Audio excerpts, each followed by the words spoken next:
Objectifying women तो कभी हमारे कल्चर का हिस्सा ही नहीं था। हम लोग प्रोबेबली सिर्फ इकलौता ऐसा सनातन धर्म है जिसके अंदर जो विमेन है उसको शक्ति के रूप में देखा गया।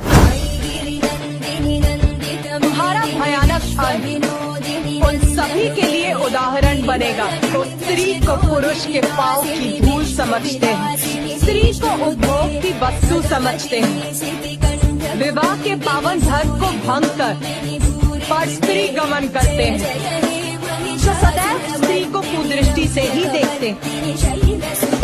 तो it is much superior, right. चाहे आप ये जो नवरात्रे होते हैं उसमें देखें, चाहे जो माताओं का पूजन होता है उसमें देखें, किसी भी चीज में आप देखेंगे तो women are given much more importance and they are मतलब हमारे लिए जो है पूजनीय उसमें किया गया। अब जो बात आपने कही कि ऑब्जेक्टिफाइंग विमेन, तो देखिए उसके अंदर क्या है कि अगर लोग अपने अध्यात्म से प्रेरणा ना लेके बॉलीवुड से या कहीं और से प्रेरणा लेने लगे और उसको जो है एक मापदंड मानने लगे, मैं मानता हूँ कि that mindset should change.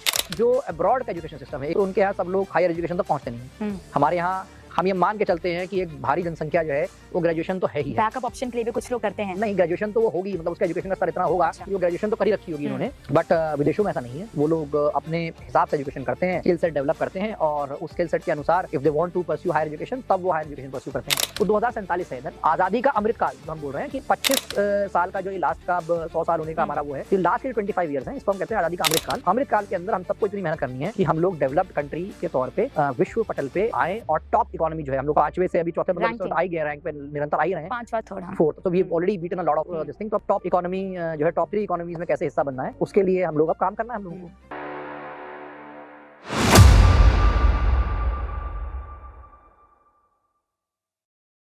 Hello everyone, स्वागत है आप सभी का हमारे एक ब्रांड न्यू एक एपिक पॉडकास्ट में, जिसमें आज जो हमारे साथ गेस्ट जुड़े हैं उनके लिए शायद हमारे पास शब्द कम पड़ जाएंगे, क्योंकि वो इतने सेक्टर्स में उन्होंने अपनी अहम भूमिका निभाई है। आईटी से लेकर चाहे हम बिजनेस का सेक्टर लें, हर एक सेक्टर में उन्होंने अपना पैर आजमाया है। तो आज हम उनसे बात करेंगे, उनकी प्रोफेशनल उनकी पर्सनल लाइफ में वो कैसे एक बैलेंस मेंटेन कर कर चलते हैं उसके बारे में हम उनसे जानेंगे। तो बिना किसी देरी के शुरुआत करते हैं इस पॉडकास्ट को। और सबसे पहले स्वागत है आपका sir. Thank you ma'am, thank you so much for doing this podcast and giving me an opportunity. बिल्कुल सर, कैसे हैं आप सर? सबसे पहले मैं बहुत बढ़िया हूँ, आप कैसे हैं? मैं बिल्कुल ठीक हूँ सर। कैसी चल रही है लाइफ इस समय? लाइफ बिजी चल रही है, हेक्टिक चल रही है, काम चल रही है, कैसी चल रही है? नहीं, मैं बहुत सौभाग्यशाली हूँ कि लाइफ में बहुत कुछ चल रहा है और बहुत काम करने का मौका मिल रहा है और there are no complaints and I would want this life to continue like this. बिल्कुल सर। सर, हमने सोशल मीडिया के द्वारा आपके बारे में देखा है, आपके बारे में सुना है, जाना है, लेकिन हम आज आपसे जानना चाहेंगे कि आपका बैकग्राउंड कैसा रहा है, एजुकेशन से लेकर आप कैसे बिजनेस में गए, कैसे आप सोशल वर्क की तरफ आपकी रुचि बढ़ी। तो अपने बारे में बताइए, अपने बैकग्राउंड के बारे में थोड़ा हमें बताइए। तो मैम, मैं रुड़की में ही पला और बड़ा हूँ। मेरा जन्म यहीं रुड़की शहर में हुआ, शिक्षा नगरी रुड़की। और मेरी जो स्कूलिंग है वो यहाँ का एक बहुत मशहूर स्कूल था, सेंट गैब्रियल्स अकेडमी, वहाँ पे मेरी स्कूलिंग हुई। और मैं शुरुआत से ही I was a bright student, तो पढ़ाई में मेरी रुचि थी और साथ में विभिन्न जो एक्टिविटीज़ होती हैं, को करिकुलर एक्टिविटीज़, तो उसकी जो है मुझे उसमें भी बहुत रुचि थी मेरी। तो शुरुआत से मैं जो है इन सब चीज़ों में भी रहा। इनिशियल स्कूलिंग जो हुई उसमें आई वाज रियली लकी कि जितने भी विभिन्न लीडरशिप पोस्ट आपके स्कूल में होती हैं जो आपको डेवलपमेंट में बहुत काम आती हैं, क्योंकि एक बहुत इनिशियल दौर में आप स्कूल में जो है फोकस करते हैं। तो मैं सभी हाउस कैप्टन से लेके हेड बॉय तक की सारी पोजीशंस पे रहा। तो वहाँ से मेरी एक मैंने बहुत कुछ सीखा, टीचर से बहुत प्यार मिला। उसके बाद मतलब मैंने, वैसे मेरी जो परम इच्छा थी वो नेशनल डिफेंस एकेडमी जाने की थी, एयरफोर्स ज्वाइन करने की थी। मैंने रिटन क्लियर भी करा था, बट कुछ कारणवश मैं उसके आगे फर्दर नहीं जा पाया। प्रोबेबली जो मेरी उसमें सोच रही कि एक डिफेंस में जाके देश की सेवा कर पाऊँ, वो शायद मेरे भाग्य में नहीं था। खैर, मैं दूसरे फील्ड में चला गया और then I did my computer science engineering. So I am a computer science engineer. BTech आपने करा? मैंने बीटेक करा 2004 से 8 दिल्ली से। और वहाँ से बीटेक के बाद हम लोग वहाँ पे काफ़ी एक्टिविटीज़ में इन्वॉल्व रहे। कॉलेज लाइफ थी, इट वाज वेरी इंटरेस्टिंग, बहुत कुछ सीखा वहाँ पे भी। और उसके बाद मैं एक वर्ल्ड रिनाउंड कंसल्टिंग कंपनी है एक्सेंचर जी, तो मैंने उसके बाद जो है 3 साल एक्सेंचर में काम किया। I was working in Chennai, then in Bangalore, Delhi, और मैं डेटा वेयर हाउसिंग में एसएपी कंसल्टेंट था। तो it was again such a learning phase, amazing. मैंने बहुत कुछ वहाँ सीखा, और क्योंकि उससे पहले मैं कभी साउथ में रहा नहीं था, तो साउथ इंडिया में किस प्रकार से काम होता है, क्या वर्क एथिक्स हैं, किस प्रकार से लोग वहाँ पे सोचते हैं और क्या उनकी डायरेक्शन है, उस सब के बारे में बहुत कुछ मैंने वहाँ पे जो है मुझे सीखने का मौका मिला। काफी कुछ सीखने का मौका मिला। और एक्सेंचर मुझको जो है it was a great learning experience. मेरा बहुत अच्छा वहाँ पे करियर चल रहा था, बट मेरी जो खुद की इच्छा थी वो ये थी कि मैं मास्टर्स या एमबीए के लिए जो है आगे पढ़ाई करूं। और उसके बाद मैंने जो है जीमैट भी दिया, और हम लोग मैं आई डिड माय मास्टर्स उसके बाद इन मैनेजमेंट। 11-12 में मैं चला गया था, और वो मैंने यूनाइटेड किंगडम लंदन के पास एब्रॉड से करा आपने? हाँ, लंदन के पास एक बहुत ही पुराना और रिनाउंड इंस्टीट्यूट है, यूनिवर्सिटी ऑफ बाथ। ओके। तो वहाँ पे मैंने जो है अपना मास्टर्स कंप्लीट करा, और उसके बाद मैं एक ग्लोबल एक्सपीरियंस मैंने लिया। एक वर्किंग मुझे समझ में आई कि भाई ग्लोबली हम लोगों की प्लेसमेंट कैसे है, जो इंटरनेशनल स्टूडेंट्स जाते हैं उनका क्या एक माइंडसेट है, किस प्रकार से हमारी एजुकेशन और जो बाहर की एजुकेशन है उसमें क्या क्या फ़र्क हैं, किस प्रकार से रिसर्च ओरिएंटेड अप्रोच क्या होती है, थ्योरेटिकल अप्रोच क्या होती है। डिफरेंसेस आपको देखने को मिले? तो हर प्रकार के डिफरेंस हमने सीखे, कल्चरली किस प्रकार से डिफरेंसेस हैं, स्टूडेंट्स की लाइफ में क्या डिफरेंसेस आते हैं। सो अगेन बहुत कुछ वहाँ पे सीखने को मिला। और उसके बाद मैं अपनी एजुकेशन कंप्लीट करके रुड़की ही आ गया, क्योंकि मेरी बहुत शुरुआत से एक मेरा फोकस रहा है, एक इच्छा रही है कि मैं जिस शहर ने हमको इतना कुछ दिया है उस शहर में ही आके कुछ ना कुछ करें। And I am really lucky that my parents supported me in this. माता पिता के सपोर्ट से मैं रुड़की वापस आया, और रुड़की आके फिर मैंने अपना जो फैमिली बिजनेस है पहले उसमें अपने फादर से उसकी बहुत सारी बारीकियां सीखी। कौन सा फैमिली बिजनेस है आपका, थोड़ा तो हम लोग जो है मल्टीपल इंडस्ट्रीज में हैं, हम लोग हॉस्पिटैलिटी में हैं, हम लोग बैंकेटिंग में हैं, हम लोग एजुकेशन में हैं, रियल एस्टेट में हैं। तो क्योंकि विभिन्न क्षेत्र हैं और हर क्षेत्र में एक अलग आपको एक पर्सपेक्टिव लेके चलना होता है, मार्केट्स बहुत डिफरेंट हैं सभी के लिए, सभी का रिसेप्शन बहुत डिफरेंट है। तो हम लोगों ने मतलब मैंने पहले उसमें 3 साल लगाए, सभी उसके जो स्ट्रक्चरिंग है उनको सीखा। और वो समय था जो पॉलिटिकली भी भारत में बहुत कुछ चेंज हो रहा था। आई am talking about which year? 2013, 14, 15। तो उस समय जो है मोदी जी पावर में आ रहे थे 2014 में। तो हम लोग भी काफी कुछ मतलब यंग एंटरप्रेन्योर्स आप लोग देखते हैं कि क्या क्या पॉलिसीज में चेंज हो रहे हैं, किस प्रकार से क्या गवर्नमेंट्स पहले कर रही थी, क्या नए पर्सपेक्टिव है। तब स्टार्टअप में बूस्ट आया था उस साल में? उस समय से पहले स्टार्टअप्स के बारे में हम लोग बहुत ज्यादा इंटरेस्टिंग बातें नहीं करते थे जी। हालांकि कुछ स्टार्टअप्स जैसे कि जोमैटो, पेटीएम, ये लोग इन्होंने काम शुरू कर दिया था, बट उस समय तक डिजिटल बूम नहीं आया था इंडिया में।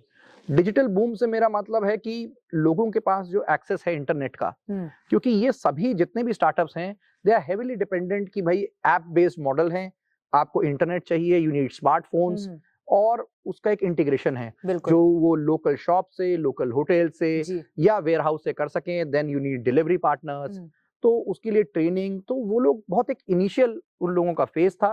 एंड प्रोबेबली जो फंडिंग वो लोग एक्सपेक्ट कर रहे थे, या जो फंडिंग एक स्टार्टअप कल्चर को डेवलप करने के लिए चाहिए होती है ग्लोबल जायंट से, वो उस समय तक बहुत ज्यादा प्रेवलेंट नहीं थी। उसके बाद आप देखेंगे 2014-15 के बाद बहुत तेजी से डिजिटल बूम आया इंडिया में, स्टार्टअप्स में बूम आया, डिजिटल बूम आया। तो डिजिटल बूम का एक बाय प्रोडक्ट था कि जो लोग भी ऐसे स्टार्टअप्स में काम कर रहे थे जो ऐप बेस्ड थे, उन लोगों को बहुत इसके अंदर पुश मिला। And certainly we moved in the direction of digital economy. Digital economy जब आई तो सब कुछ चीजें ऑनलाइन होने के लिए हम लोग प्रेरित हुए, एक उसके अंदर कन्वीनियंस दिखा, एक उसके अंदर सेफ्टी दिखी।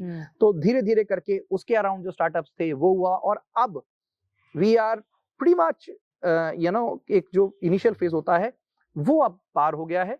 तो अब एक स्टेबलाइजेशन फेज हमारा कंट्री में चल रहा है और मुझे पूर्ण उम्मीद है कि आने वाले जो नेक्स्ट 10 इयर्स हैं they are going to be very crucial for the entire startup ecosystem, because globally अगर आप देखेंगे तो startups are struggling, global economies are struggling, but इन्हीं सब के बीच में India as a country is at a very bright spot.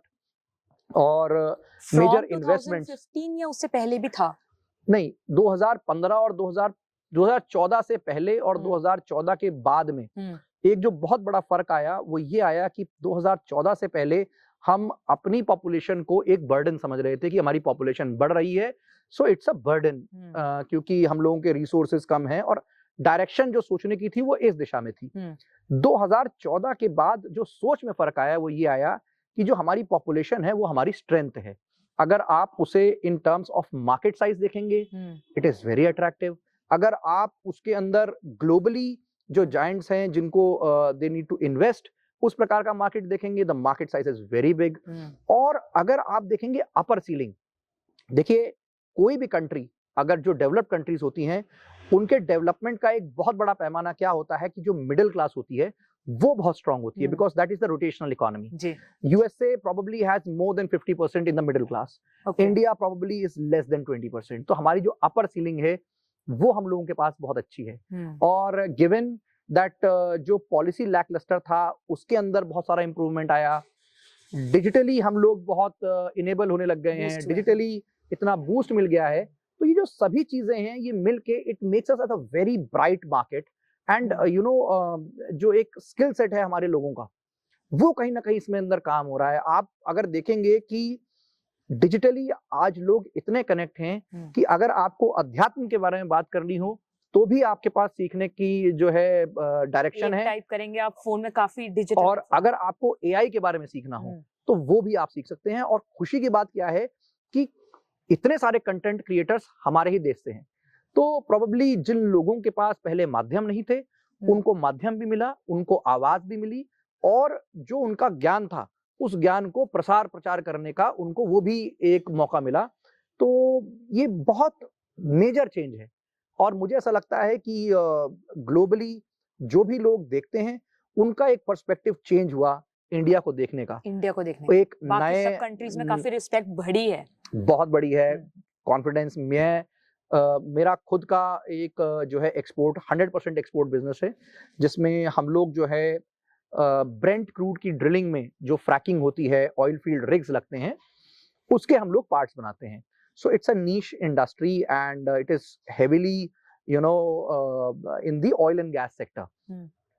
तो मेरा जो मेजर ट्रैवलिंग होती है वो बिजनेस के लिए होती है। तो हम लोग यूएसए जाते हैं, दुबई जाते हैं, ऑस्ट्रेलिया जाते हैं, अफ्रीकन कंट्रीज जाते हैं, अल्जीरिया, सो आई मीन बहुत डाइवर्स मिक्स ऑफ कंट्रीज हम लोग ट्रैवल करते हैं। तो वहाँ सब में जाके जब हम लोग बात करते हैं तो people know about India, they take it very seriously. और सबसे खुशी की बात क्या है कि वहाँ पे जो एनआरआईज हैं, जो सिटीजन्स हैं, they are like really good brand ambassadors. आप बाकी कंट्रीज के जो वहाँ पे रेसिडेंट्स रह रहे हैं उनमें और जो इंडियंस वहाँ पे काम कर रहे हैं उनमें बहुत फर्क है। तो लोग इंडियंस को बहुत रिस्पेक्ट से देखते हैं और वही लोग जो है भारत के अंदर जो एक्टिविटीज चल रही हैं उसका इतना प्रचार प्रसार करते हैं, उसको एक पॉजिटिव लाइट में वो लोग लेके आए हैं। तो एक पर्सपेक्टिव जो है वो बहुत चेंज हुआ। और अगर आप बात करेंगे कि वहाँ पे जो लोग हैं जो अपना प्रोडक्ट इंडिया में बेचना चाहते हैं उनके लिए भी एक बहुत बड़ी अपॉर्चुनिटी है। हम लोगों ने माननीय प्रधानमंत्री जी ने मेक इन इंडिया जब चलाया था, तो मेक इन इंडिया से पहले हम लोग कितनी मैन्युफैक्चरिंग कर रहे थे और मेक इन इंडिया के बाद कितनी वो करे, तो वो एक बहुत बड़ा चेंज आया। तो ग्लोबल कंपनीज को यहाँ पे एक प्लेटफॉर्म मिला कि वो यहाँ पे आए, लोकल पार्टनर्स को बनाएं और उसके बाद manufacturing make in India made for the world जो कॉन्सेप्ट है उसको फॉलो करके they get a very good labour force, they get very good minds, bright kids and I mean सब कुछ एक मतलब उनको बिल्कुल एक प्लग एंड प्ले मॉडल हम लोग दे रहे हैं। बेसिकली बहुत इसके अंदर चेंज आया है। और मैं खुद क्योंकि आई am lucky that I have witnessed these past 10 years as an entrepreneur, as a political enthusiast, I mean, as a social activist or a social worker. So I have seen a lot of changes in that. And क्योंकि मैं अलग अलग क्षेत्रों में जाके पढ़ा हूँ, वहाँ पे कई सारी चीजें जाके देखी हैं, आई एम श्योर कि ये जो अगले 25 साल हैं हमारे आज़ादी के अमृत काल वाले 75 से 100 पे हम जाएंगे, वो क्रूशल भी हैं, बहुत जिम्मेदारी भरे भी हैं, पर बहुत ब्राइट भी हैं। तो इसके अंदर बहुत कुछ हम लोगों को जो है आगे सीखने को भी मिलेगा और बहुत कुछ करने को भी मिलेगा। सर, जैसे पहले मैन्युफैक्चर्ड बाय चाइना के मॉडल्स हम देखने को मिलता था भारत में, लेकिन अब जब से प्रधानमंत्री मोदी जी शासन उनका आया है, उसके बाद हमें देखने को मिलता है कि काफी चीजें भारत में मैन्युफैक्चर होनी शुरू हुई हैं और यहाँ के प्रोडक्ट्स भी लोग अब ज्यादा, जैसे लोकल फॉर वोकल देखें, तो काफी वो बूस्ट हुआ है, लोगों में काफी जागरूकता फैली है। बिल्कुल आपकी बात ठीक है। और चाइना में भी ये जो पूरा मैन्युफैक्चरिंग रेवोल्यूशन आया था, आपको उसको भी जाके देखना चाहिए कि वो क्यों आया and what were the reasons behind that, and then you will understand कि चाइना कहाँ से स्टार्ट होके वो मैन्युफैक्चरिंग करता चला गया। देखिए, चाइना बीइंग कम्युनिस्ट कंट्री, उन लोगों के यहाँ क्या था, बहुत फैमिन्स थे और बहुत economically they were not very strong. Okay. In the 90s one of their premier he went to USA, तो वहां पे जाके उन्होंने जो है ये बोला कि हमारी जो वर्क फोर्स है, इट इज वेरी, प्रधानमंत्री Modi ji went to USA? No, the Chinese premier. Okay, I am talking about the 90s era. मैं चाइना के बता रहा हूँ कि चाइना कहाँ से स्टार्ट हुआ था और उससे हम लोगों ने क्या प्रेरणा ली और हम लोग अब कहाँ पे उस डायरेक्शन में जा रहे हैं।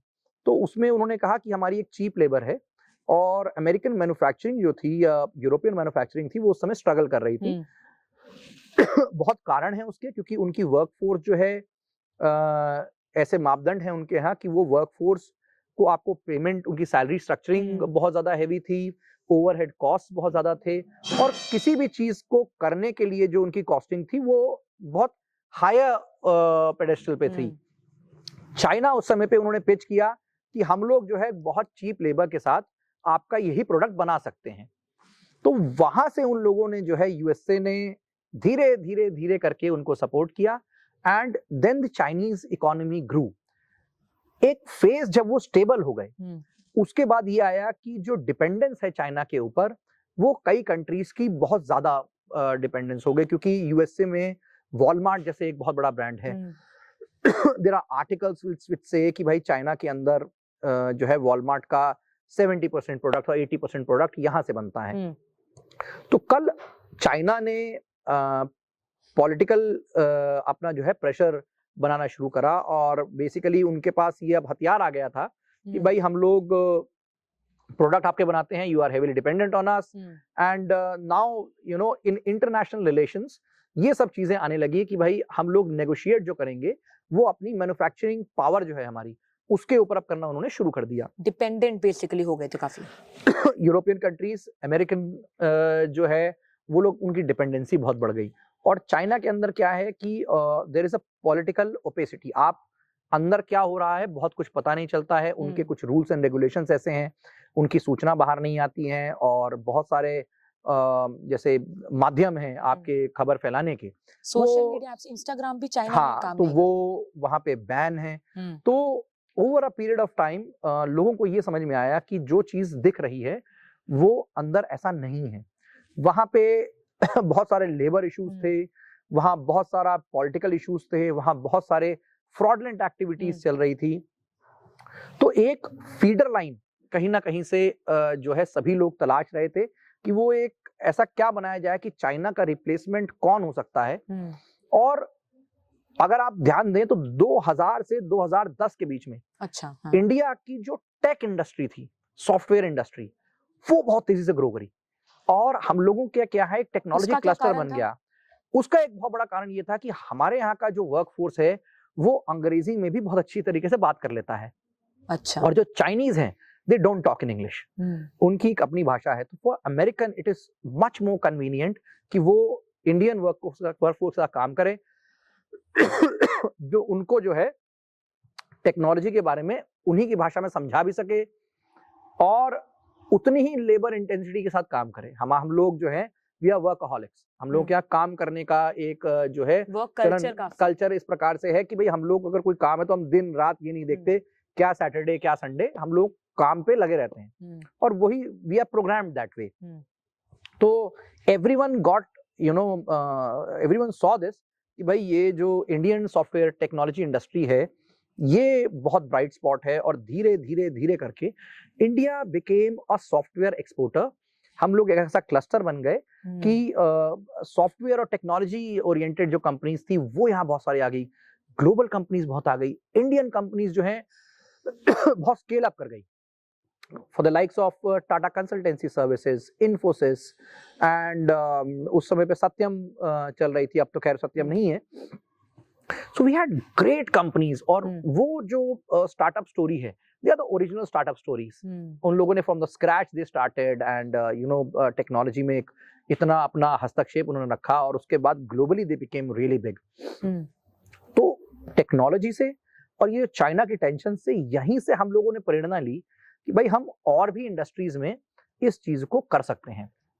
And then showcasing of Indian manufacturing power, Indian skill set and Indian market. The market size is huge, बड़ा मार्केट साइज है, भारत का एक बहुत बड़ा मार्केट साइज है, फास्ट ग्रोइंग इकोनॉमी है, लोग निरंतर, जो मिडिल क्लास में आपसे बता रहा था कि मिडिल क्लास में जब एंटर करते हैं तो you become a part of a cyclic economy, rotational economy हो जाती है, आप लोग खरीदते हैं, बाजारों में जो है खरीदारी होती है, तो पूरा इकोनॉमिक स्ट्रक्चरिंग जो है वो बहुत ज्यादा जो है उससे मजबूत हो जाती है।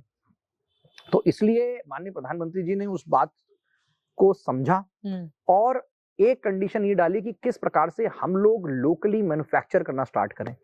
उसके लिए विभिन्न स्टेट्स ने अलग अलग स्कीम्स निकाली, लोगों को जो है स्किल सेट की ट्रेनिंग दी गई, जो फंडिंग थी, जो लोन सिस्टम था उसको रिलैक्स किया गया और जो ग्लोबल जाइंट्स थे उनको भी एक कंडीशन ये दी गई कि भाई आप इंडिया में आके इन्वेस्ट करिए।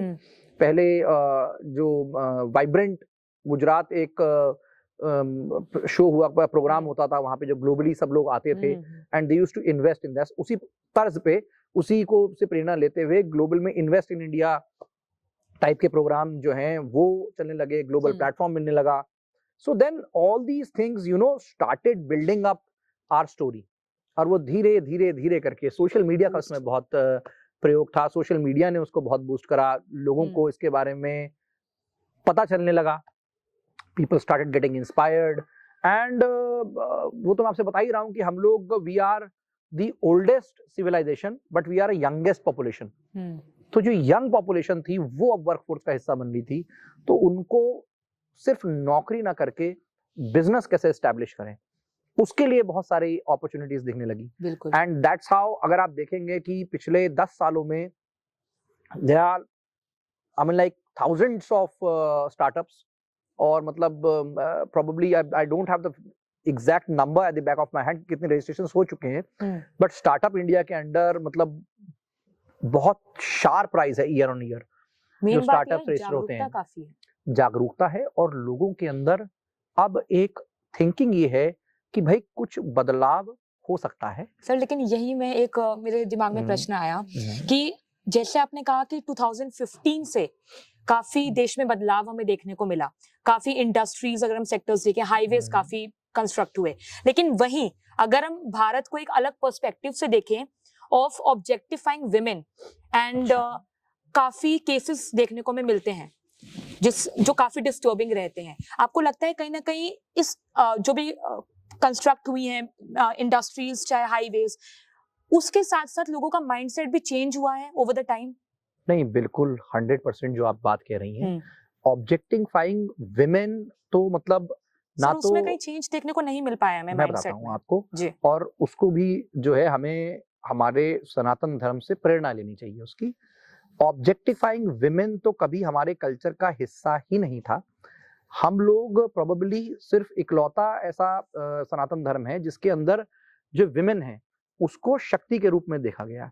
So it is much superior, right. चाहे आप ये जो नवरात्रे होते हैं उसमें देखें, चाहे जो माताओं का पूजन होता है उसमें देखें, किसी भी चीज में आप देखेंगे तो women are given much more importance and they are मतलब हमारे लिए जो है पूजनीय उसमें किया गया। अब जो बात आपने कही कि ऑब्जेक्टिफाइंग विमेन, तो देखिए उसके अंदर क्या है कि अगर लोग अपने अध्यात्म से प्रेरणा ना लेके बॉलीवुड से या कहीं और से प्रेरणा लेने लगे और उसको जो है एक मापदंड मानने लगे, तो मैं मानता हूं कि that mindset should change. Over the past 10 years अगर आप देखेंगे विमेन वर्कफोर्स में मेजर इंक्रीज हुआ है।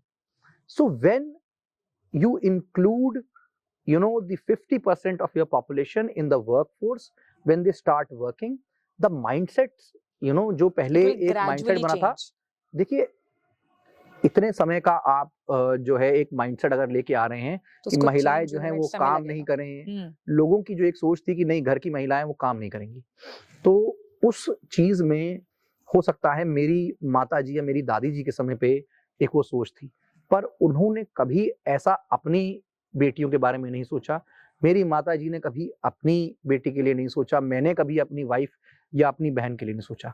तो ये एक जनरेशनल चेंज है।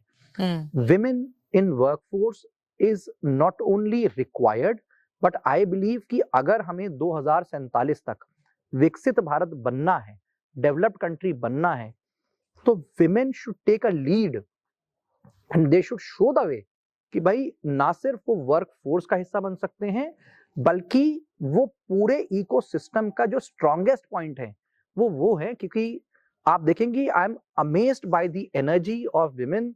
वो काम भी कर लेती हैं पूरा, उसके बाद they have a lot of things around working in home, they do it amazingly, उसके बाद भी वो लोग थकते नहीं हैं।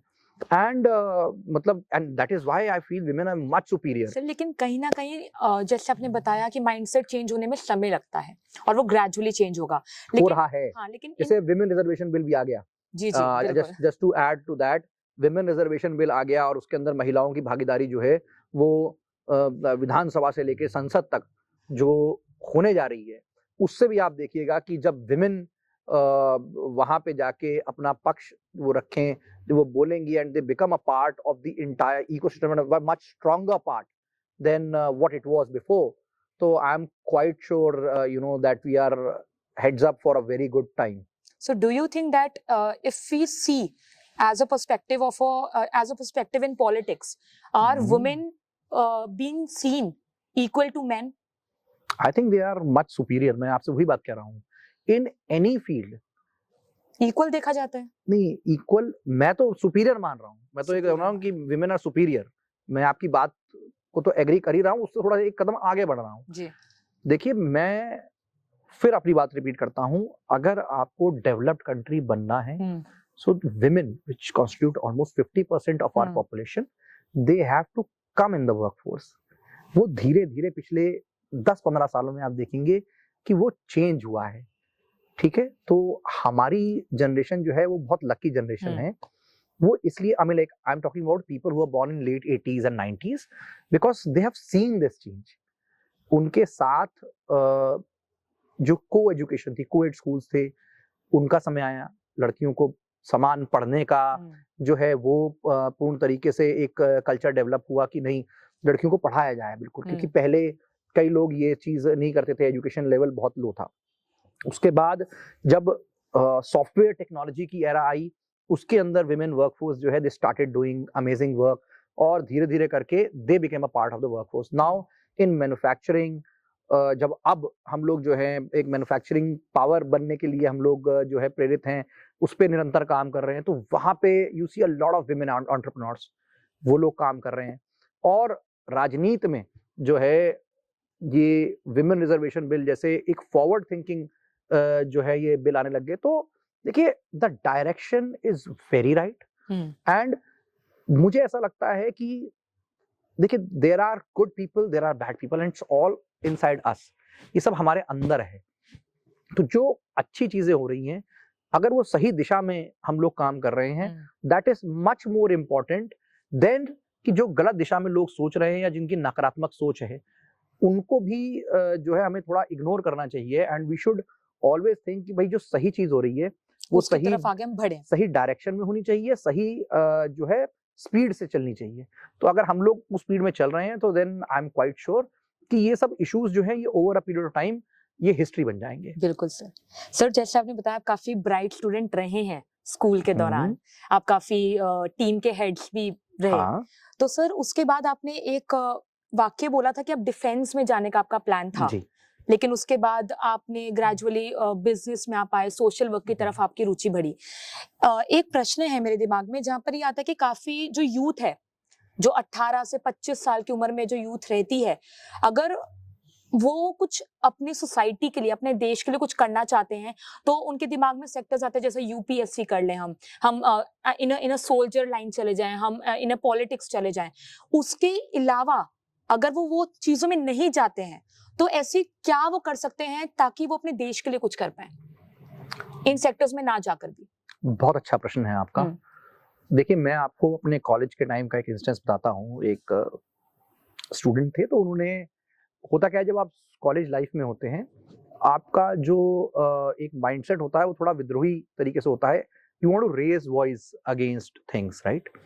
तो उस समय पे हम लोग भी जो है बहुत सारे ऐसी एक्टिविटीज थी जिसमें हम लोग भी पार्टिसिपेंट थे कि भाई ये गलत हो रहा है, ये गलत हो रहा है, ये गलत हो रहा है। आवाज उठाना, अपनी आवाज को उठाते भी थे, मुखरता से उठाते भी थे, और जो है सिस्टम के खिलाफ एक जो है माइंडसेट चलता है। मतलब बचपन से था कि हाँ नहीं कुछ भी मेरा गलत नहीं, हो मैं रहा है। आपको स्टूडेंट लाइफ की अच्छा, बता रहा हूँ। Student life. जो स्टूडेंट लाइफ होती है ना, स्टूडेंट हाँ। लाइफ के अंदर जो एक प्रवृत्ति होती है वो लड़ने की प्रवृत्ति होती है आपकी। You are very energetic and you In don't that think age. About, at that age you want to fight, you want to change. And एक माइंडसेट जो होता है वो यूजुअली अगेंस्ट द सिस्टम होता है। कुछ गलत होगी तो उसको एकदम जो है हम लोग हाईलाइट करके, बिल्कुल। अरे ये हम चेंज बिल्कुल। करेंगे। तो उस समय पे एक सज्जन मुझसे मिले थे और उन्होंने मेरे को जो है सोचने का तरीका बदला। उन्होंने मुझसे ये कहा था कि तुम सुबह शाम जो है सिस्टम को गाली देते हो, उसके खिलाफ जो है बात कर रहे हो। आप ये बताइए कि आप अपने देश के लिए क्या करते हैं, क्या योगदान है तुम्हारा? तो मैंने उनसे बोला कि अभी मैं तो स्टूडेंट हूँ और टैक्स पेमेंट के लिए मेरी अभी एज नहीं आई है। हम लोग जब वर्कफोर्स में आएंगे तब हम टैक्स पेमेंट करेंगे, वो राष्ट्र निर्माण का हिस्सा होगा। तो उन्होंने बोला कि that the least you can do as a responsible citizen, वो तुम्हें करना भी चाहिए। इसके अलावा आप क्या कर सकते हैं? क्या करते हो? मतलब भाई आप अगर कोई चीज बता रहे हो, किसी को गलत बता रहे हो, तो तुमने ऐसा क्या मापदंड स्थापित किया कि जो है लोग तुमसे प्रेरित हो कि हाँ भाई ये क्यों इसने कुछ अचीव किया है, और या फिर ये कुछ ऐसा काम कर रहे हैं, तो इस वजह से अगर ये सामने कह रहे हैं तो इनकी बात को जो है गंभीरता से लिया जाए। तो मैंने बहुत सोचा, पर ऐसा कोई हम लोग काम कर ही नहीं रहे थे कि जो मुझे लगे कि हम लोग राष्ट्र निर्माण के लिए कोई भी एक्टिविटी है। तो खैर he was a very humble gentleman, और उन्होंने मुझे फिर कहा कि देखो कोई भी चीज हो, राष्ट्र निर्माण के लिए सिर्फ ये नहीं होता कि आप टैक्स दे रहे हैं या आप पॉलिटिक्स का हिस्सा बन जाएं। आप कुछ भी ऐसी एक्टिविटी कर रहे हैं which is for the betterment of others, of the society, for the larger good, तो वो सोसाइटी के लिए एक हिस्सा होता है। तो वो लोग क्या करते थे, क्लीनिंग ड्राइव्स उस समय पे करते थे, क्लीन अप करते थे। लोगों को उस समय लिटरिंग की बहुत आदत थी, जो शीशा खोलते थे और ऐसा सामान फेंक देते थे बाहर। तो वो लोग क्या है, वो वैसी ड्राइव्स बहुत करते थे। जो वहां पे कंस्ट्रक्शन साइट्स थी, तो जो झुग्गी झोपड़ी के बच्चे थे उन लोगों की एजुकेशन के लिए खुद जाते थे, थोड़ा सा उस पे काम करते थे। तो कहीं पे फूड सर्विस, लंगर सेवा जिसे हम कहते हैं, मोस्ट पॉसिबल वो करते थे। हाँ, तो जो भी चीज संभव थी वो करते थे और एक ही डेडिकेशन से करते थे, that we are doing it for the betterment of others and for the larger good. So you know that gave me a hit कि भाई ये बात ठीक है कि आप अपने स्तर पे अगर सोच के कुछ भी करना चाहें, छोटा हो या बड़ा हो। अगर मैं शीशा खोल के बाहर कूड़ा नहीं फेंक रहा हूं तो भी मैं एक जिम्मेदार नागरिक होने का अपना जो है परिचय दे रहा हूं। ये आदत लोगों की इतने समय बाद छूटी, पर अब आप देखेंगे कि अब जिस प्रकार से लोग शीशा खोल के ऐसे बाहर फेंक देते थे, वो अब धीरे धीरे धीरे धीरे करके बहुत कम आपको मिलेगा। रिस्पॉन्सिबिलिटी समझी है लोगों ने, रिस्पॉन्सिबिलिटी समझी अपनी। मैं डिफेंस में इसलिए जाना चाहता था क्योंकि एज अ स्टूडेंट उस समय जो है डिफेंस ओरिएंटेड जो मूवीज थी वो आपको इंस्पायर करती थी। यूनिफॉर्म जो थी वो आपको एक बहुत ज्यादा मतलब इंस्पायर भी करती थी, and you were really passionate about it कि भाई हम भी इस यूनिफॉर्म में जाएं एंड यू नो तब आपको बहुत ज्यादा पता नहीं होता, but the direction is in a way कि भाई हम लोग जो है फोर्स का हिस्सा बने और जो मोटिव भारतीय रहता है उसका। फौज है उसका एक बहुत बड़ा योगदान है हमारे देश के लिए और निरंतर है, मतलब it is one of the most prestigious thing one can do. So target ये था कि हम फौज में जाएं, ठीक है डेस्टिनी नहीं थी तो वहां तक नहीं जा पाए, पर जहां पे भी रहे जिम्मेदारी के साथ रहे, जो भी काम किया जिम्मेदारी के साथ किया और जितना सीख सकते थे उसे सीखा और निरंतर रोज सीखने का प्रयत्न भी करते हैं, so that learning never stops. अब तो आपके पास इतने माध्यम हैं सेवा करने के जिसको मैं बता नहीं सकता। आई एम अमेज्ड टू सी हमारे शहर रुड़की में इतने सेल्फ हेल्प ग्रुप्स और एनजीओज हैं, इतने सारे इंस्टीट्यूशंस हैं who work religiously on things and मैं आपसे मतलब I can challenge you on this. आप किसी भी ऑर्गेनाइजेशन जो कहीं पे क्षेत्र में काम कर रही हो उसके पास जाइए और बोलिए कि मैं आपकी मेंबर नहीं हूं but I want to be part of this activity, I assure you that they will involve you in that activity, but शायद लोग इसको ट्राई ही नहीं करते हैं। आप कहीं पे भी अगर कोई भंडारे की सेवा चल रही है आप वहां रुकिए, चाहे आप उन्हें जानते हो या ना जानते हो, अगर आप सेवा करने आएंगी आपको कोई नहीं रोकेगा, कोई नहीं रुकेगा, कोई नहीं रोकेगा। तो जो माइंडसेट है हम लोगों का इस हिसाब से प्रोग्राम होना चाहिए। Politics is a very different thing. देखिए राजनीति आपको एक स्टेज देती है अपनी बात कहने का, social work is a very different thing. राजनीति में अगर आज 1 लाख, 1.25 लाख, 1.5 लाख की हमारी जनसंख्या है, मुश्किल से 10% लोग और लेस देन दैट वो पॉलिटिकली एक्टिव होंगे या पॉलिटिकल ऑर्गेनाइजेशन की जो डे टू डे एक्टिविटीज है उसमें लगे हुए होंगे। सदस्य आप हो सकते हैं कि जैसे भारतीय जनता पार्टी के 20 लाख से ज्यादा सदस्य उत्तराखंड में अभी हम लोगों का जो एक वो चल रहा था उसमें हमारा स्टैटिस्टिक्स आया, but if you talk about day to day politics उसमें उतनी ही जो है मात्रा में लोग आपको मिलेंगे।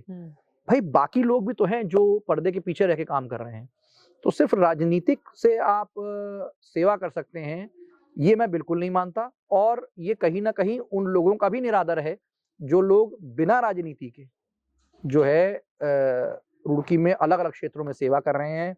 मैं खुद भाग्यशाली हूं कि ऐसी कुछ एसोसिएशंस हैं, जैसे रोटरी बहुत काम करता है, मतलब रोटरी क्लब्स, जो रोटरी क्लब्स हैं वो basically it's a rotary international, एक ग्लोबल ऑर्गेनाइजेशन है।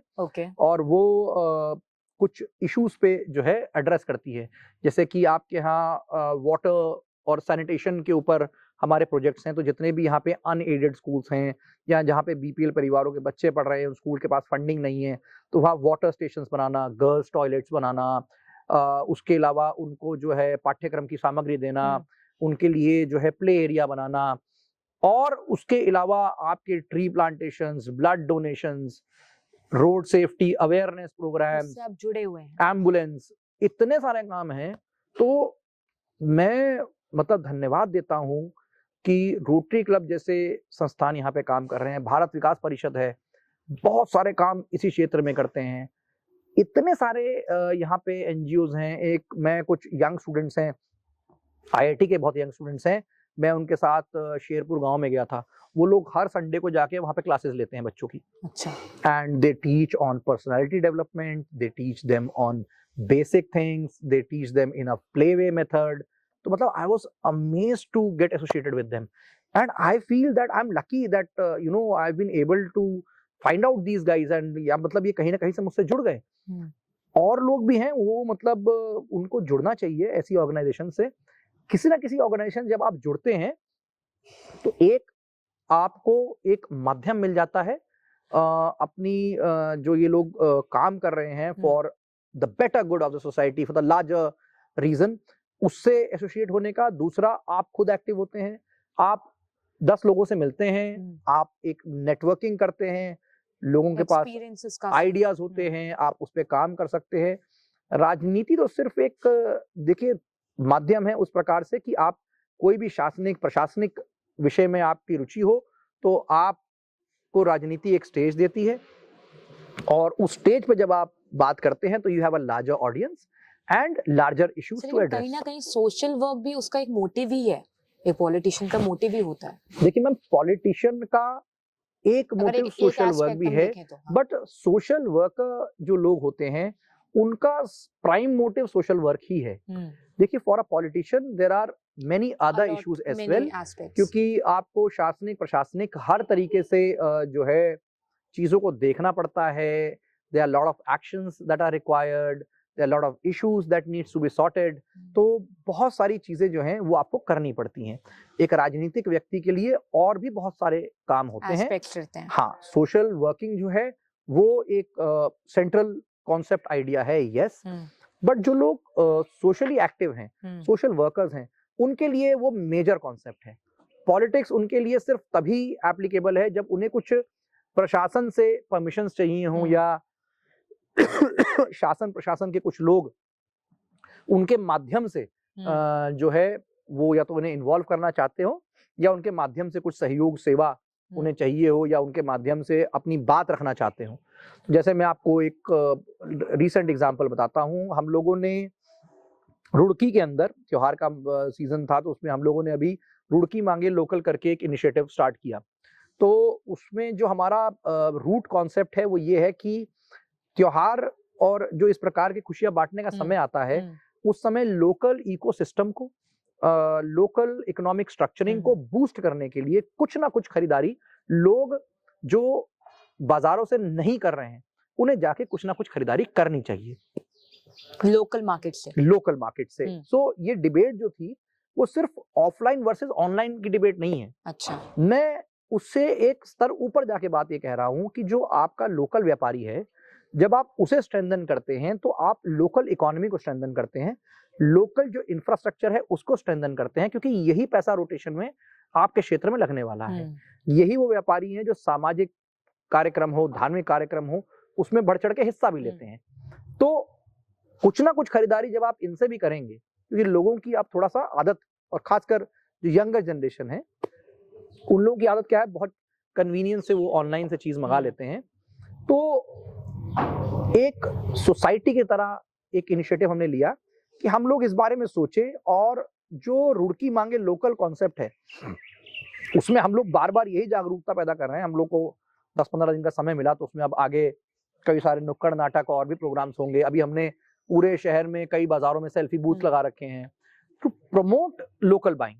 अभी हम लोग गए थे, जो यहाँ कुम्हार लोग हैं, जो दिया और माटीकार लोग हैं, वो दिया बनाते हैं, तो उन लोगों के प्रोडक्ट्स जो हैं उनको कैसे प्रमोट किया जाए, तो उसके लिए हम लोगों ने वहीं पास में एक सेल्फी बूथ भी लगाया है। लोगों को इससे बहुत लोग जुड़े, बहुत लोगों ने इसको सपोर्ट भी करा, बहुत लोगों ने, राजनीतिक लोगों ने जो है इसके लिए अपील करी। तो ये एक सोशल इनिशिएटिव था, बट पॉलिटिकल जो लोग थे उनके पास एक बड़ा स्टेज है, तो हमने उनसे जो है रिक्वेस्ट करी कि आप लोग भी इसके लिए अपील करिए, ज्यादा से ज्यादा लोगों को इसके बारे में जागरूकता है। तो this is how social work and politics basically run in a parallel system. Sir, हम एजुकेशन सेक्टर पर अगर बात करें तो आपने कहा कि आप बीटेक की आपने डिग्री ली, उसके बाद आप अब्रॉड गए मास्टर्स करने। तो पहले मैंने मतलब काम भी किया। अच्छा, क्या काम? एक्सेंचर में मैं, जैसे मैंने बताया था कि आई वर्क विद एक्सेंचर बीच में। अच्छा, 3 साल मैंने वर्क एक्सपीरियंस लिया। सो मैं भी भारत की जो टेक्नोलॉजी स्टोरी थी उसका एक हिस्सा हूँ। तो एक्सेंचर में मैंने 3 साल काम किया है, पहले बहुत कुछ सीखा है वहाँ पे। बहुत खूब सर। सर, जैसे काफी जो अगर हम भारत की बात करें, काफी बच्चों के मन में सवाल रहता है कि बाहर अब्रॉड की जो एजुकेशन रहती है और जो भारत की एजुकेशन रहती है उसमें एक प्राइम डिफरेंस क्या दिखता है, क्योंकि काफी लोग हम देखें ग्रेजुएशन करने के लिए भी वो अब्रॉड जाते हैं। तो आपको यहाँ की एजुकेशन सिस्टम में, इंडियन एजुकेशन सिस्टम में और अब्रॉड के वर्क कल्चर में क्या मेन डिफरेंसेस देखने को मिले? देखिए, एजुकेशन एक ऐसा सेक्टर है जिसमें आप कहीं पे भी रहें, वो आप सिर्फ बुक्स पे या आपके कोर्स कंटेंट पे डिपेंडेंट नहीं है। आपकी खुद की जो इच्छा है, चेष्टा है, और उसको सीखने की जो रुचि है उस पे भी डिपेंडेंट है। बट जो मेजर डिफरेंस मेरे समय पे जो मुझे लगा, इंडिया का हमारा जो एजुकेशन सिस्टम है वो एक बहुत जिसे कहते हैं थियोरेटिकल और बहुत डिटेल्ड थ्योरी पर ज्यादा फोकस है। करते हैं। रिसर्च वर्क पे हम लोगों को थोड़ा सा निरंतर प्रयास करना है। तो जो अब्रॉड का एजुकेशन सिस्टम है, एक तो उनके यहाँ सब लोग हायर एजुकेशन तक पहुंचते नहीं है। हमारे यहाँ हम ये मान के चलते हैं कि एक भारी जनसंख्या जो है वो ग्रेजुएशन तो है ही है। बैकअप ऑप्शन के लिए भी कुछ लोग करते हैं। नहीं, ग्रेजुएशन तो वो होगी, मतलब उसका एजुकेशन का स्तर इतना होगा अच्छा। कि वो ग्रेजुएशन तो कर ही रखी होगी इन्होंने। बट विदेशों में ऐसा नहीं है। वो लोग अपने हिसाब से एजुकेशन करते हैं, स्किल सेट डेवलप करते हैं और उस स्किल सेट के अनुसार if they want to pursue higher education तब वो हायर एजुकेशन परस्यू करते हैं। तो एक उनका जो प्रैक्टिकल अप्रोच है उससे हमें सीखना चाहिए कि हम लोग भी थोड़ा सा प्रैक्टिकली वो करें। हालांकि अब जैसा कि हम डिस्कस कर चुके हैं कि स्टार्टअप कल्चर, एंटरप्रेन्योर्स बहुत आ गए हैं, तो प्रोबेबली वो जो एक प्रैक्टिकल नॉलेज होती है एजुकेशन के साथ या एजुकेशन के बाद, वो स्टार्टअप्स जो है वो पूर्ण कर रहे हैं। आगे और भी उम्मीद है कि इस प्रकार के और भी जो नेक्स्ट अब जो वर्कफोर्स, जो जनरेशन हमारी आ रही है, वो और ज्यादा प्रैक्टिकल चीजों पे उनकी अप्रोच जो है वो होगी। तो things are changing and changing for good. Sir, आपको लगता है कि जैसे आपने कहा कि अब्रॉड में कहीं ना कहीं जो वर्क कल्चर है वो प्रैक्टिकल नॉलेज पे काफी फोकस करते हैं, तो आपको लगता है कि अगर वही एस्पेक्ट्स इंडियन एजुकेशन सिस्टम में इनकलकेट कर दिए जाएं तो जो यहाँ से बच्चे अब्रॉड पढ़ने जाते हैं, अब्रॉड को कंसिडर करते हैं, वो कहीं ना कहीं कम हो जाएगा? देखिए, Indian education system is very detailed education system. Her country का एक अपना तरीका होता है रन करने का, and it is a mindset कि भाई हम लोग किस प्रकार से you know the education system runs in a country. तो यूरोप का वो एक अलग है, यूनाइटेड स्टेट्स एक अलग इकोनॉमी है, and that also you know adds up to their economic structure. हमारी पॉपुलेशन जो मैंने आपको बताया कि जो इकोनॉमिक स्ट्रेंथ है अगली, हमारी पॉपुलेशन इतनी है, तो हम लोग एक फोकस करते हैं दैट यू नो अभी आप जैसे बात कर रहे थे, अभी आप देखेंगे कि there's a sharp rise in people taking up technology education, right? Technology से not exactly technical, software और tech enabled काम में, और उसके अनुसार जो कोर्सेज होते हैं ग्रेजुएशन में ना, हाँ, वो उसको परस्यू कर रहे हैं। उसका कारण क्या है कि उस क्षेत्र में उनको एम्प्लॉयबिलिटी एक फैक्टर ज्यादा दिखता है। तो बाहर के जो देश हैं, क्योंकि डेवलप्ड कंट्रीज हैं, इन लोगों के यहाँ सेक्टर्स डेवलप्ड हैं, सो दे गो फॉर दो सेक्टर्स जहाँ पे उनको एम्प्लॉयबिलिटी और वो गेन दिखता है। हम लोग क्या है, वी आर डेवलपिंग नेशंस। हमारे यहाँ क्लस्टर्स फॉर्मेशन जो है वो एक टेक्नोलॉजी की तो हो चुकी है, सॉफ्टवेयर की तो हो चुकी है, बट और क्षेत्रों की भी हो रही है। तो ना ये धीरे धीरे ट्रेंड्स जो हैं ये ऐसे बनेंगे, and by the time we come in a developed country kind of a status, तो तब तक जो है आप देखेंगे बहुत सारा एजुकेशन द वे, कब तक लगता है, कब तक हो पाएगा? 2047 जो लक्ष्य है प्रधानमंत्री जी का, वो 2047 है। आजादी का अमृतकाल जो हम बोल रहे हैं कि 25 साल का जो ये लास्ट का अब 100 साल होने का हमारा वो है, ये लास्ट के जो 25 ईयर्स हैं, इसको हम कहते हैं आजादी का अमृतकाल। अमृतकाल के अंदर हम सबको इतनी मेहनत करनी है कि हम लोग डेवलप्ड कंट्री के तौर पे विश्व पटल पे आए, और टॉप इकोनॉमी जो है हम लोग 5वें से अभी 4थे मतलब आ ही गए, रैंक पे निरंतर आ ही रहे हैं, 5वां 4th, तो we have already beaten a lot of this thing. तो अब टॉप इकोनॉमी जो है, टॉप 3 इकोनॉमीज में कैसे हिस्सा बनना है, उसके लिए हम लोग अब काम करना है हम लोगों को। बहुत खूब सर, जैसे आपने प्रधानमंत्री मोदी जी की बात करी, तो यही एक सवाल है मेरा आपसे कि प्रेजेंट जो गवर्नमेंट स्ट्रक्चर है अभी, उसमें अगर हम देखें कि आपका रोल मॉडल कौन है, या आप ऐसा कौन सा लीडर है अभी प्रेजेंट में जो आपको बहुत इंस्पायर करते हैं? ये भी हो सकता है कि वो कांग्रेस से हो या बीजेपी, हो सकता है किसी भी पार्टी के लीडर हो सकते हैं, तो वो कौन है? देखिए, सभी जो लीडर्स आते हैं उनके अंदर कुछ ना कुछ ऐसे एस्पेक्ट्स होते हैं जो आपको प्रेरणा भी देते हैं और आप कई सारी चीजें सीखते भी हैं। हम लोग जब एक कहते हैं ना कि आप एक माइंडसेट आपका डेवलप हो जाता है, और आप रेगुलर लाइफ में, स्टूडेंट लाइफ एक अलग विषय है, उसमें आप स्वतंत्र व्यवहार के होते हैं, अलग अलग चीजें होती हैं, और बहुत ज्यादा आप राजनीतिक तौर पे नहीं सोच पाते हैं। बट हम लोगों को, मैं जब एजुकेशन के बाद यहाँ पे आया, तो उसके बाद मैंने जो सबसे ज्यादा नजदीक से हम लोग देख पाए, समझ पाए, वो मोदी जी ही हैं। और उसका रीजन क्या है कि मोदी जी के आने के बाद ऐसे बहुत सारे डिसीजंस हुए, ऐसी बहुत सारी बातें हुई जो या तो हम उनके बारे में सोच रहे थे, हमारे आसपास के क्षेत्र में थे, जैसे फॉर दैट एग्जाम्पल जो ओपन लोग डेफिकेशन करते थे, टॉयलेट्स नहीं थे। तो जब ये बात कही मोदी जी ने कि हम लोगों को एक ओपन डेफिकेशन फ्री कंट्री बनना है और टॉयलेट्स जो है उसका निर्माण करना है, अब ये चीज ऐसा तो नहीं था कि हम लोगों को किसी ने आके बताई, तो एक व्यक्ति को ऊपर से आके जब उन्होंने ये बात कही, ये चीज हमारे आसपास की ही बात थी, पर शायद हम लोगों ने उस पर ध्यान नहीं दिया था। उसके बाद वो एक मूवमेंट बना, and then a lot of toilets were made. उसके अलावा अगर आप देखेंगे जो स्वच्छता अभियान चलाया उन्होंने खुद झाड़ू पकड़ के, तो उसके इम्पैक्ट ये हुआ कि ये जो लिटरिंग वाली प्रॉब्लम थी, लोग फेंक देते थे गाड़ी खोल के एकदम बाहर, उसका जो आपका माइंडसेट है वो बहुत उसमें बदलाव आया। तो ये ना सोशल इम्पैक्ट करने वाले डिसीजंस हैं। कोविड के द्वारा भी वो जो प्लेट चम्मच का कुछ उन्होंने चलाया था, वो जब कोविड के दौरान लोग निराशा से भरे हुए थे, कोई किसी से मिल नहीं रहा था, लोग अपने अपने घरों में, सोशल लाइफ बंद हो गई थी, पैक्ड थे, उस समय लोग अपनी खिड़कियों में, बालकनी में आए, एक दूसरे को देखा, उसका फायदा क्या हुआ? देखिए होता क्या है कि आप कोई भी मूवमेंट करें और वो टीम वर्क उसमें इन्वॉल्व होना, तो उसके अंदर कहीं ना कहीं एक there is a sense of happiness. अच्छा, आप जब अपने दोस्तों से नहीं मिलते हैं, तो अगर मैं आपको सिर्फ एक क्षेत्र में बंद कर दूं, आप किसी से ना मिलें, तो आप कोई मौका ढूंढेंगे कि जो है कुछ ना कुछ मिलने का मौका मिले।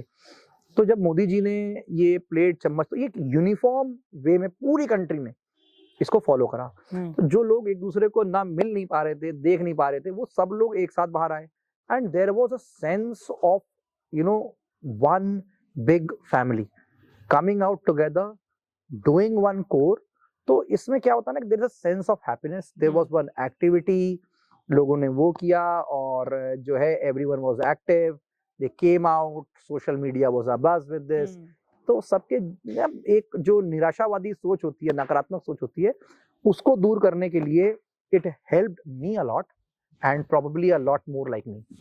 बहुत लोगों को हेल्प किया।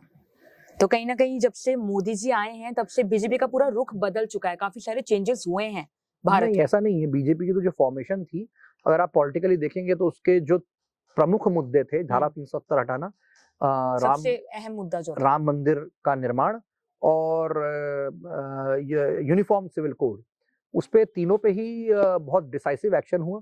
जो एक्शन बहुत सालों से पेंडिंग थे, उन पे डिसीजंस हुए।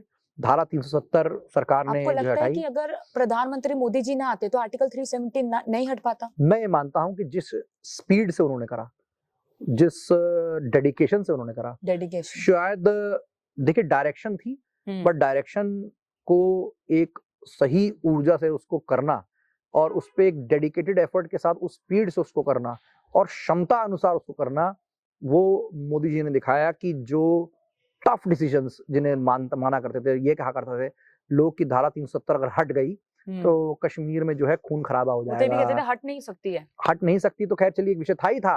वहां पे तो लोग नेशनल फ्लैग जो है उसको भी जो हॉइस्ट नहीं कर पाते थे, पर ये भी कहते थे कि अगर ये हटा दी तो वहां खून खराबा हो जाएगा। आज मेरे ख्याल से Jammu and Kashmir is in a much more prosperous position than it was, और वहाँ पे टूरिज्म आप देखिए कितना उसमें हुआ। वहाँ के लोगों से जाके आप बात करिए कि भाई आपके टूरिज्म को जो है कितना इससे फायदा हुआ, then they will tell you the on ground report. It is a tremendous thing.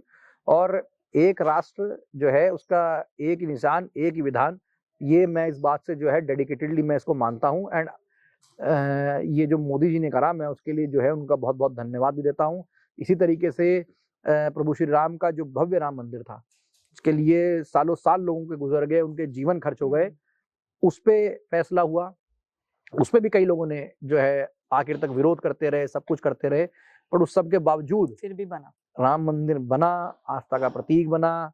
वहां पे जो लोग थे उनका एक भावनात्मक जुड़ाव था। कुछ बहुत ही बेकार नकारात्मक सोच के लोगों ने उसको जो है इलेक्शन और उससे जोड़ दिया। कोई राम मंदिर, आपके यहाँ तो रोज चुनाव चलेंगे ही चलेंगे, आप हैं तब भी चलेंगे, नहीं है तब भी चलेंगे, आप खत्म हो जाएंगे तब भी चलेंगे। तो ये राम मंदिर जो है ये तो निरंतर रहेगा ही रहेगा हमारे जीवन में।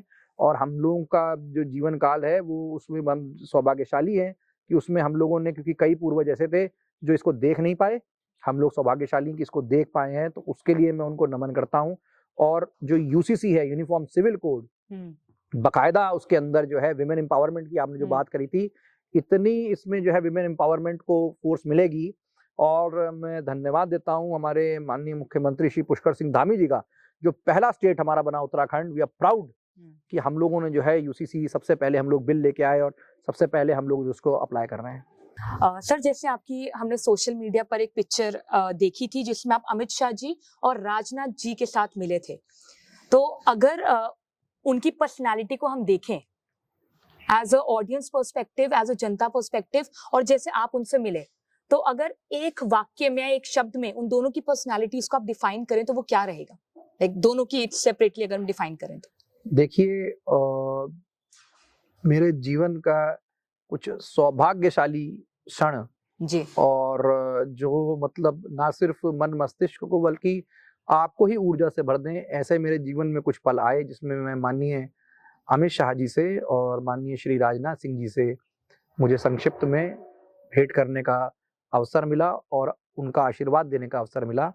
मैं ये मानता हूँ कि इतने बड़े पद पे जो लोग बैठे हुए होते हैं, वो कर्मयोगी व्यक्तित्व, निरंतर प्रयास करते हुए और राष्ट्र निर्माण की सोच को करने वाले व्यक्ति होते हैं। बिल्कुल।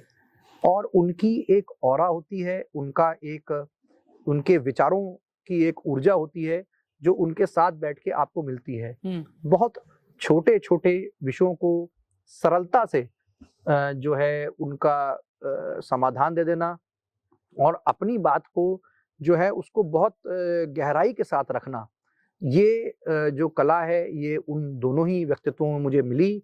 और बड़ा मेरे जीवन के वो पल ऐसे रहे। अच्छा हुआ आपने उस फोटो के बारे में पूछा, तो कुछ वहाँ की स्मृतियाँ थी वो मेरे वापस जो है मस्तिष्क में आई और वापस वो समय याद आ गया। आज भी जो है ऐसा लगता है रोंगटे खड़े हो जाएं कि मैं जब वो उनके एकदम सामने आए। जब सामने आए, मैं हम लोग बैठे हुए थे, इंतजार कर रहे थे, तो उनसे जब प्रणाम किया। और इतने जो कर्मयोगी लोग हैं, जब आप उनसे प्रणाम करते हैं तो आप पूरी श्रद्धा भाव के साथ आप जो है अपना शीश झुकाते हैं कि भाई इतना आपका योगदान है उसके लिए, और हम लोग आपसे प्रेरित हैं। आज अपने प्रेरणा स्रोत लोगों को जो है आप सामने से देखते हैं, तो बहुत अच्छा एक एक्सपीरियंस। मतलब फन लविंग पर्सन है, कैसे हैं? नहीं, देखिए उस स्तर पे आके हम लोगों को तो बहुत संक्षिप्त समय मिलता है। बिल्कुल। तो आपको जो बात करनी होती है वो विषय पे ही करनी होती है, और विषय पे किस प्रकार से वो और अपना एक पर्सपेक्टिव बताते हैं उसके बारे में भी जो है वो एक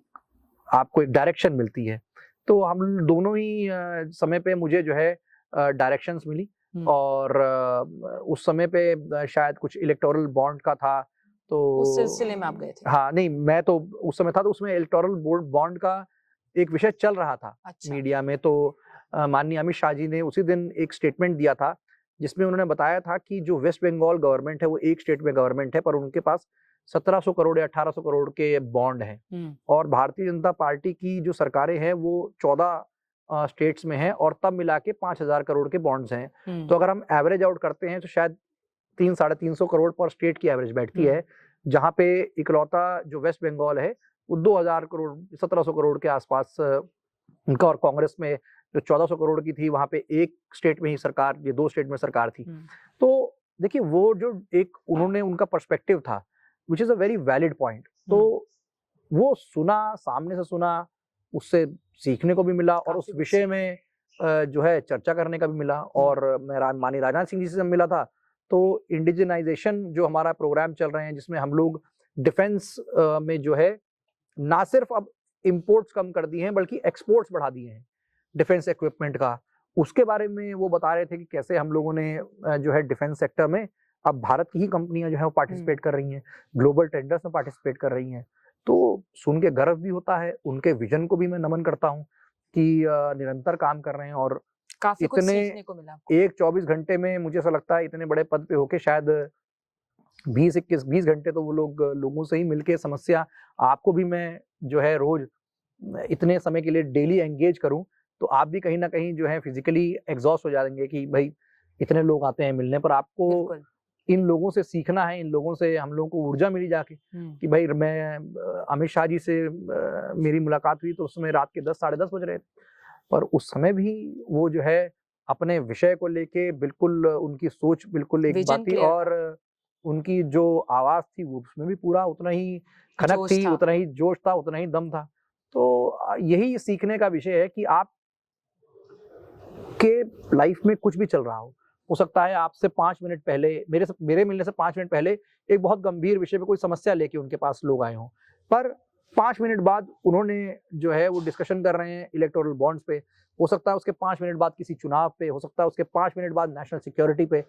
तो जो कंपार्टमेंटलाइजेशन ऑफ ब्रेन है, माइंड है, वो आपको इन लोगों से सीखने को मिलता है कि भाई ओवर द इयर्स नहीं, मतलब हम लोगों को तो यही मौका था तो हम लोगों ने उनसे सीखा ना, तो ये तो आप आज भी कर सकते हैं। आप पढ़ रहे हैं, आपका परिवार भी है, आपके मित्र भी हैं, तो हो सकता है पढ़ाई के क्षेत्र में आप ना परफॉर्म अच्छा कर रहे हो, पारिवारिक कोई जो है वहां पे किसी ने डांट दिया हो, पर दोस्त हैं उनसे आपको मिलना है, बैठना है, हंस खेल के बात करनी है।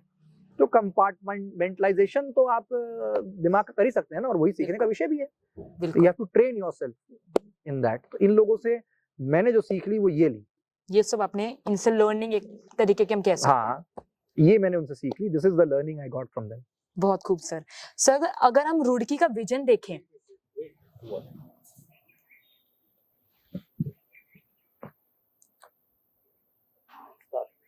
सर अगर हम रुड़की का विजन देखें कि आगे आने वाले सालों में आप किस तरीके से देखते हैं या क्या क्या चेंजेस, क्या क्या एस्पेक्ट्स पर आप चाहते हैं कि काम हो, तो वो विजन क्या है आपका? देखिए रुड़की जो है एक एजुकेशन सिटी है, अच्छा, और ख्याति प्राप्त क्षेत्र है। Roorkee university oldest engineering college यहाँ का रहा, अब IIT हो गया। बंगाल इंजीनियर्स का यहाँ पे रेजिमेंट है, और एक मतलब स्वर्णिम इतिहास वाला शहर है। तो हुआ क्या है कि अब रुड़की क्षेत्र जो है उसमें और देहात का क्षेत्र जुड़ता जा रहा है। तो जो आपका क्षेत्र है वो बड़ा हो रहा है, नए लोग भी आ रहे हैं, जो खास जन्म से ही रुड़की में है वो तो है ही हैं, जो आसपास के गांव देहात के लोग हैं वो भी रुड़की आ गए। तो इंफ्रास्ट्रक्चर में हम लोगों को बहुत काम करना है।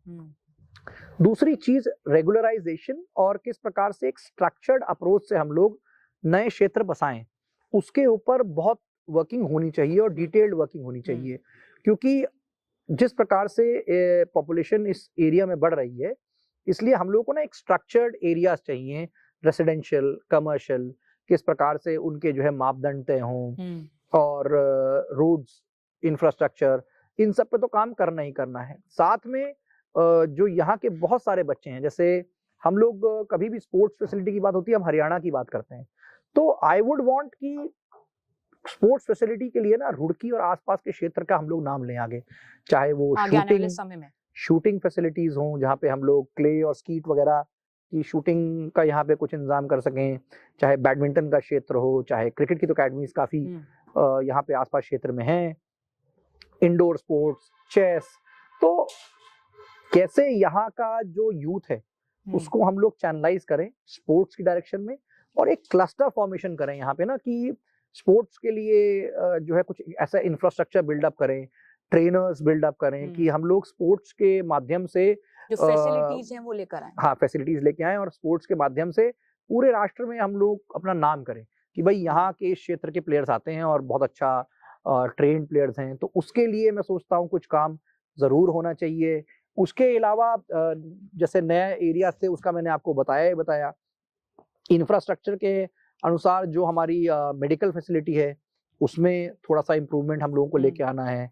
तो विषय कई सारे हैं, पर मैं ये मानता हूँ कि रुड़की शहर जिस स्वर्णिम इतिहास के लिए जाना जाता है, आगे भी शिक्षा नगरी के अनुसार, एक दूसरे को सम्मान देने वाले शहर के अनुसार, एक बड़े परिवार के अनुसार जो है वो जाना जाए, और जो डेवलपमेंट हो वो स्ट्रक्चर्ड अप्रोच से हो, और उसमें कहीं ना कहीं एक लंबे समय की प्लानिंग कि अगले 50 वर्षों के लिए हम लोग प्लान लेके चलें कि अगले 50 वर्ष इस प्रकार से हम लोग आगे बढ़ेंगे।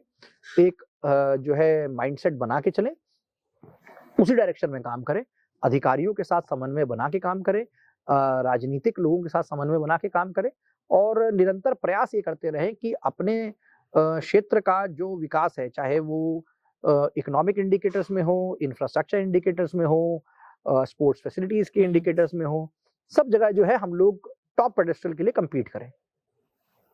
एक bigger and a stronger vision. देखिए, हम कह मैं सकते मानता हूँ कि विजन अगर आप छोटा रखते हैं जी। तो एक्शन भी उतने ही छोटे होते हैं। विजन अगर आप बड़ा रखते हैं तो चाहे आप छोटे छोटे एक्शंस लें, बट वो सब एक बड़े एक्शन की तरफ डायरेक्टेड होते हैं। तो सोच जो होती है, मेरी जो सोच है, वो हमेशा एक बिगर कैनवस की होती है। उसमें छोटे छोटे छोटे छोटे कई सारे प्रयास करने पड़ते हैं और वही आपको उस बड़े विजन को पूर्ण करने के लिए, उसको अचीव करने के लिए प्रेरित करते हैं। बिल्कुल। सर, जैसे आपने सारी फील्ड्स को परखा है, सो सबके लिए सक्सेस, कामयाबी का मतलब अलग अलग होता है। वैसे आपके लिए, जैसे आपने सारी फील्ड, सारे सेक्टर्स को देखा है, आपकी ओवर द इयर्स आपने काफी कुछ सीखा है, so what does success means to you? Success for me is, as I said earlier as well, and I'll again convey it in a more conviction way. Success for me is achieving excellence in any field wherever you are. Wherever you are. जो आप pursue कर रहे हैं, if you are the best in the field, that is success for me. मैं किसी भी क्षेत्र में हूँ, चाहे राजनीतिक क्षेत्र में हूँ, चाहे औद्योगिक क्षेत्र में हूँ, जर्नलिज्म में हूँ, एडवर्टाइजिंग में हूँ, इंजीनियरिंग में हूँ, मेडिकल फील्ड में हूँ, डॉक्टर हूँ, कुछ भी हो, जहां पे भी आप रहे वहां पे आप you should aim to be the best person, और वही मेरे लिए जो है सक्सेस की इकलौती डेफिनेशन है। Best in the field you are, excellence in the field you are in, for me that is success. That is success according to you. बहुत खूब सर। सर, ये जो पूरी बातचीत रही आपके साथ, मैंने पर्सनली अगर मैं बात करूं तो मैंने बहुत कुछ सीखा। Thank you. मैंने अगर एक पॉलिटिकल पर्सपेक्टिव में देखूं, मैंने आपने बात करी in the defence sector, in the studying abroad, तो काफी चीजें ऐसी रही जिसके बारे में हमने बातचीत करी। मैंने पर्सनली बहुत कुछ सीखा, और मैं ये चाहूंगी कि आगे भी हमारी आपसे बातचीत हो। For sure. डिफरेंट, ये नहीं कि इन सेक्टर्स पर या इन्हीं प्रोफेशन को लेकर हो, कोई और टॉपिक को लेकर हो जिसपे मैं और सीख पाऊं आपसे। बहुत अच्छा होगा, विभिन्न विषयों पे हम लोग को बात करनी चाहिए। आपका बहुत बहुत शुक्रिया सर, इस थैंक यू पॉडकास्ट पर आने के लिए। So kind of you, thank you so much. Overall कैसा एक्सपीरियंस रहा आपका? नहीं, बहुत अच्छा था। बहुत समय तक हमने विस्तार में चर्चा करी, सब चीजों को आपने समझा, और मैं आपको धन्यवाद देता हूँ कि आपने मुझे बोलने का पूरा मौका दिया, सारी बातों को आपने एनालाइज करा जी। और क्योंकि आपके सवाल विभिन्न विषयों पे थे, तो उसने मुझे भी सोचने पे निर्भर करा कि जो है हम लोग विभिन्न विषयों पे, क्योंकि कोई अपना पर्सपेक्टिव जब रखता है तो उसको बहुत सोच समझ के उस बारे में जो आपका एक्सपीरियंस होता है उसको, तो कई सारी ऐसी बातें थी जो शायद अब मैं भूल गया था, कई पुरानी यादें जो हैं वो सामने आई। तो मैं आपका भी बहुत धन्यवाद करता हूँ और आपको बधाई भी देता हूँ और शुभकामनाएं देता हूँ कि आप और अच्छे पॉडकास्ट आप करती रहें, विभिन्न विषयों पे आप सवाल पूछें, और जो आपके यहाँ वक्ता हैं उनको आप सोचने पे जो है मजबूर कर दें कि इस सवाल को मैं सही तरीके से कैसे हैंडल करूं। सर, हम जितना हो सकता है like practice from your profession, वो हम चाहेंगे कि आगे भी हम उसी से सीखें और पॉडकास्ट हम लेकर आए। तो आपका बहुत बहुत धन्यवाद sir. Thank you so much, and I really apologise कि मैं जो है समय जो sir it is all right, वो उसमें थोड़ा कुछ कारणवश डिले हो गया, but I humbly accept that it's my mistake and it shouldn't be done, so my sincere apologies for that. Sir it's all right. Sir आपका बहुत बहुत धन्यवाद। और तो ये जो हमारा पॉडकास्ट था, इसमें हमने काफी चीजें जानी। अगर मैं अपनी पर्सनली बात करूं, मैंने काफी चीजें ऐसी जानी जो शायद मुझे नहीं पता थी। और अगर आप ये जानना चाहते हैं कि कैसे ट्रांसफॉर्मेशन होती है एक आईटी बॉय से लेकर एक बिजनेस सेक्टर में, कैसे आप अपने पैर जमा सकते हैं, आप कैसे सोशल वर्क कर सकते हैं, अगर आप यूपीएससी या ऐसी कोई फील्ड में नहीं भी जा सकते हैं, तो कैसे आप अपने समाज के लिए काम कर सकते हैं। वो सब चीजों के बारे में हमने डिस्कशन करी और हम आशा करते हैं कि आपको ये पॉडकास्ट पसंद आया होगा। और अगर आपको ये पॉडकास्ट पसंद आया है तो नीचे दिए गए लाइक बटन पर लाइक करना ना भूलें। अगर आपको कुछ भी कमी लगी तो कमेंट सेक्शन में हमें लिखकर जरूर बताइए और सब्सक्राइब करना ना भूलें। और हम अपने चैनल पर ऐसे पॉडकास्ट लेकर आते हैं जो पॉडकास्ट में गेस्ट होते हैं। बेसिकली हम वो गेस्ट लेकर आते हैं जो समाज के लिए कुछ कर रहे होते हैं, और ये भी हो सकता है कि शायद वो आप भी हो या आपके जानने वाले कोई ऐसे लोग हों जिन्होंने अपनी जिंदगी में या अपने आसपास सोसाइटी के लिए कुछ ऐसा करा हो। अगर आप ऐसे किसी व्यक्ति को जानते हैं तो नीचे डिस्क्रिप्शन में दिए गए मेल पर आप हमें उनकी डिटेल्स भेजिए ताकि हम आपके ही आसपास के लोगों को हमारे पॉडकास्ट में लेकर आएं और आपसे उनकी लाइफ जर्नी को रूबरू कराएं। तो ये पूरा पॉडकास्ट काफी अच्छा रहा और हम आशा करेंगे कि हम और भी ऐसे पॉडकास्ट लेकर आएं। सो जल्द मिलते हैं अगले पॉडकास्ट के साथ। तब तक के लिए विचार विमर्श साइनिंग आउट।